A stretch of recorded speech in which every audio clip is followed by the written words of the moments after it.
Hello hi viewers, ఎలా ఉన్నారు అందరికీ నమస్కారం. ఇవాళ ఎంతో ఈజీగా అండ్ క్విక్గా తయారు చేసుకునే చికెన్ దమ్ బిర్యానీ రెసిపీని చూద్దాము. దానికి మనం 1/2 kg చికెన్ తీసుకొని ఉప్పు, పసుపు, కారం, మసాలా పౌడర్, పెరుగు వేసుకొని చికెన్ అంతటిని బాగా పట్టేటట్టు కలుపుకొని పక్కన పెట్టుకోవాలి. దాని తర్వాత ప్యాన్లో ఆయిల్ వేసుకొని ఆయిల్ కాస్త హీట్ అయ్యాక ఆనియన్స్ వేసుకొని ఆనియన్స్ కొంచెం మగ్గాక 20 minutes ముందే మనం మ్యారినేట్ చేసుకున్న చికెన్ని వేసుకొని మొత్తం బాగా కలుపుకోండి. ఒకసారి చికెన్ అంతటిని బాగా కలుపుకొని మూత పెట్టుకోండి.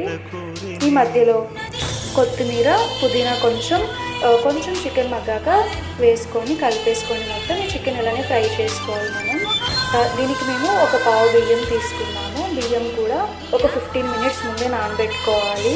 సో రైస్ అనేది పొడిగా మంచిగా వస్తుంది.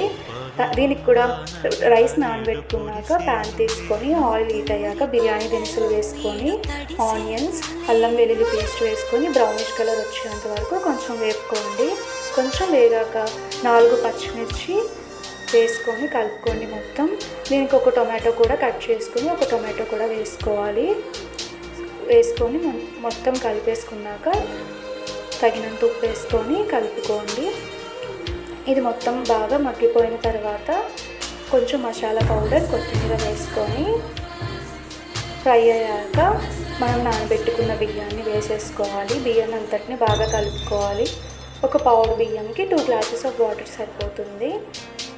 సో దీంట్లో మనం 2 glasses ఆఫ్ వాటర్ వేసుకొని రైస్ అంతటిని బాగా ఉడకబెట్టేసుకోవాలి.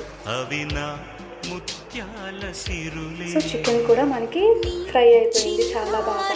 రైస్ ఉడికాక ఆ చికెన్ ఇందులో వేసుకొని అలా పైన బాగా కలిపేసుకోండి. సో మనకి ఎంతో యమ్మీగా, ఎంతో ఈజీగా chicken dum biryani recipe ready. తప్పకుండా అందరూ ట్రై చేయండి. ఇది చాలా బాగుంటుంది. Thank you for watching.